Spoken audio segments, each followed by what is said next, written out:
Il faut avoir le Saint-Esprit pour comprendre les vérités bibliques. Ça ne se discute pas par l'intelligence. D'abord, quelle vérité biblique? Divinité de Jésus-Christ n'a jamais été une vérité biblique, ça n'existe nulle part. Premier point. Deuxième point, vous dites qu'il faut avoir le Saint-Esprit pour comprendre les vérités bibliques. C'est quel verset s'il vous plaît? C'est écrit où? Pour connaître qui est le véritable Dieu. C'est écrit qu'il faut avoir le Saint-Esprit pour connaître le véritable Dieu. C'est écrit où ça? 1 Jean 5, verset 20. Nous savons que le Fils de Dieu est venu et qu'il nous a donné l'intelligence pour connaître le véritable. Donc pour connaître le véritable, il faut l'intelligence. C'est encore nous les musulmans viendront vous expliquer la Bible. Allah Akbar. Donc pour comprendre que Jésus-Christ est Dieu, il faudrait d'abord l'accepter et ensuite on va comprendre qu'il est Dieu. Mais nous l'avons accepté par la parole qu'il a dit. Qu'est-ce qu'il a dit dans Jean 17, verset 3? Or la vie éternelle est qu'ils te connaissent toi, le seul véritable Dieu et celui que tu as envoyé Jésus-Christ. Donc nous avons accepté sa parole, nous avons accepté ce qu'il a dit et il a dit qu'il est un envoyé de Dieu. Pas plus ni moins. Divinité de Jésus-Christ n'a jamais été une vérité biblique. Faisal, ça dit, tu viens d'un grand public comme ça et puis tu t'es fait humilier. Tu dis ça n'a jamais existé dans les Écritures. 1 Jean 5, 20 que tu es allé prendre même là pour soutenir ton mensonge en disant que c'est pas par le Saint-Esprit qu'on peut comprendre les Écritures, c'est par l'intelligence là. Je vais te corriger dessus. Frère, prends-moi 1 Jean 5, 20. On va lire ça rapidement. Nous savons aussi que le Fils de Dieu est venu. Nous savons aussi que le Fils de Dieu est venu. Donc d'abord même là, frère, ça tu as pris ce verset là, tu devais avoir honte. Est-ce que vous les musulmans, vous croyez aujourd'hui que Jésus est le Fils de Dieu? Ça dit quand ça vous arrange, vous prenez. Quand ça vous dérange, vous dénigrez, vous jetez.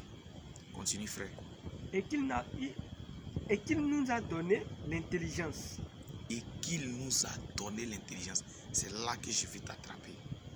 Parce que le monsieur a dit que l'intelligence humaine ne peut pas expliquer la divinité de Jésus. Toi, tu t'en prends 1 Jean 5, 20, soit disant que toi, tu veux le corriger. Donc, tu veux montrer que ce n'est pas l'intelligence. Mais on n'a pas dit que le Fils de Dieu est venu et il nous a donné une intelligence. On dit l'intelligence. Maintenant, d'abord, à l'entrée du jeu, tu as dit divinité de Jésus, ça n'existe nulle part. Ça n'a jamais existé. Mais je vais te poser la question. Lui, il est qui pour donner intelligence aux gens? L'intelligence à lui, il est qui pour donner? Est-ce qu'un homme peut donner l'intelligence à un homme? Nous tous, on sait que c'est Dieu seul qui donne l'intelligence. Maintenant, l'intelligence qu'il a donnée là, ce n'est pas ton Al-Foukan. Ce n'est pas l'intelligence humaine. Ce n'est pas l'intelligence qui fabrique les bateaux, les avions. Ce n'est pas l'intelligence qui réussit au concours, au bac, au BPC là. Cette intelligence-là, c'est Dieu lui-même. Et je vais te prouver ça. Frère, il faut prendre Proverbe 8, 14. Proverbe 8, 14. Oui, vas-y, frère. Le conseil et le succès. Et le succès m'appartiennent. C'est Dieu qui parle. Il dit le conseil et le succès lui appartiennent. Vas-y. Je suis l'intelligence. Écoute, fais ça. La force est à moi. Tu entends, c'est Dieu lui-même qui parle. Il dit c'est lui qui est l'intelligence. Tu comprends? Donc l'intelligence que Jésus donnait là-bas, là, c'est Dieu lui-même. C'est le Saint-Esprit. C'est lui qui est l'intelligence. Donc quand le monsieur disait que c'est par le Saint-Esprit qu'on doit comprendre les Écritures là, toi tu es mal placé pour corriger ça. Aucun musulman même ne peut contredire ça. Là ça fait un. Maintenant comme tu veux soutenir ton mensonge là, et tes KO en même temps ça a fini. Tu vas donner un dernier passage. Frère, prends-moi 2 Corinthiens 3, le verset 6. 2 Corinthiens 3, le verset 6. Vas-y frère. Je lis. Il nous a aussi rendus capables. Écoute. D'être. C'est Jésus-Christ qui nous a rendus aussi capables. D'être ministres. D'être ministres. D'une nouvelle alliance. Parce qu'il y a 2 alliances. Il y a l'ancienne alliance qui est basée sur l'Ancien Testament. Et il y a la nouvelle alliance qui est basée sur le Nouveau Testament. Donc il nous a rendus capables d'être ministres, en d'autres mots, du Nouveau Testament que vous dénigrez, que vous ne reconnaissez pas.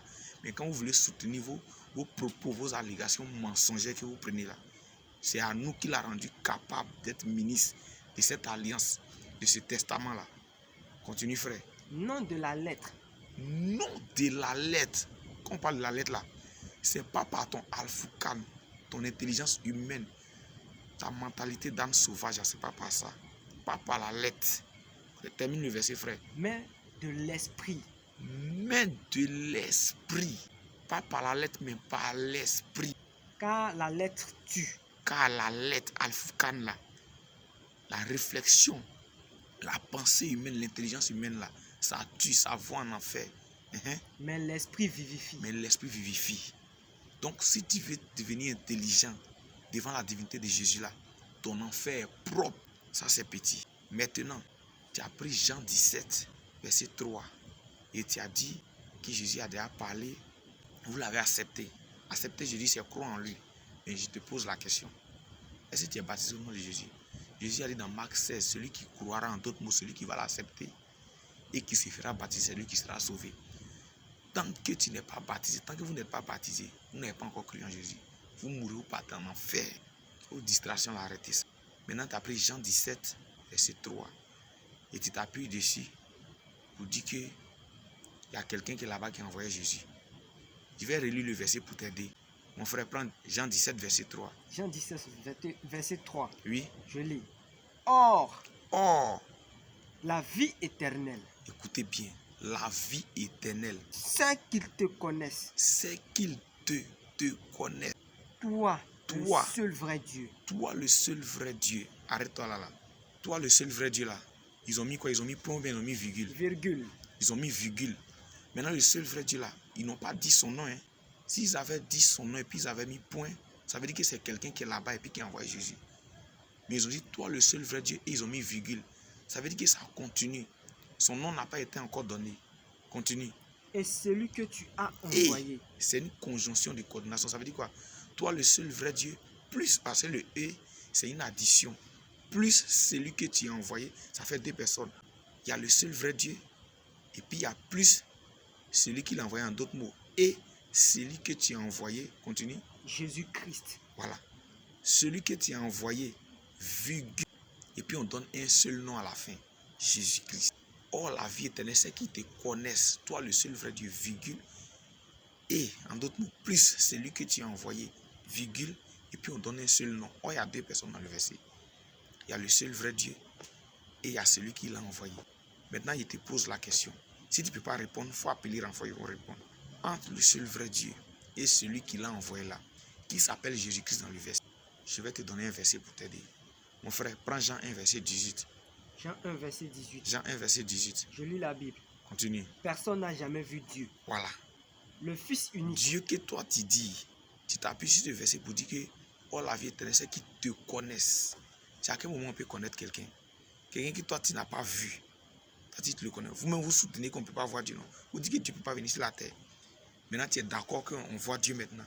Vous prenez ce verset. Il y a plusieurs musulmans qui prennent ce verset-là. Donc vous êtes d'accord, je dis qu'on voit Dieu. Parce que quand je dis c'est qu'ils te connaissent, ça veut dire qu'on l'a vu. Si on le connaît, c'est qu'on l'a vu. Vous l'avez une fois vu. Jean 17, 3 là. Ça parle de Jésus-Christ. Le seul vrai Dieu là. Et celui qui l'a envoyé là. C'est deux offices, c'est deux positions. C'est la même personne. Maintenant dans Jean 1, 18 là, on dit quoi? On dit personne n'a jamais vu Dieu. Continue frère. Le Fils unique. Le Fils unique. Qui est dans le sein du Père. Arrête-toi là, frère. On dit personne n'a jamais vu Dieu. En d'autres mots, Dieu est esprit. Maintenant, le Dieu qui est esprit là, on dit le Fils unique qui est dans son sein. Toi, Faisal, toi-même, tu es là. Il y a encore des enfants qui sont encore dans ton sein. En d'autres mots, dans tes reins. Tu ne les as pas encore engendrés. Tu n'as pas encore donné ta semence à une femme pour qu'elle puisse les accoucher. Pour qu'elle puisse les concevoir. Donc, ils sont encore dans ton sein. Maintenant, toi, comment enfant qui est encore dans ton sein, dans tes reins là-bas, qui n'est pas encore né, il va te faire connaître aux hommes. Parce qu'on dit, personne n'a jamais vu Dieu parce qu'il est esprit. Maintenant on dit, c'est Dieu qui est esprit là. Le Fils unique qui est dans son sein, on n'a pas dit qu'il était. Quand on dit il est dans son sein, ça veut dire qu'il est encore là-bas. On dit c'est lui qui l'a fait connaître. C'est de ça Jean 17, 3 là parle. Tu comprends? Donc, celui qui l'a envoyé là, c'est lui-même qui est le véritable Dieu. Tu comprends, non? C'est lui qui est le Dieu véritable, c'est lui qui est la vie éternelle. Termine le verset, frère.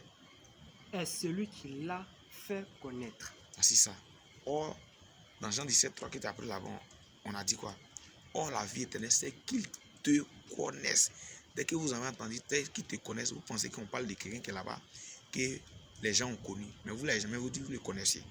Maintenant, on dit, personne n'a jamais vu Dieu. Le Fils unique qui est dans le sein du Père, c'est lui qui l'a fait connaître. Bon, il est dans le sein du Père.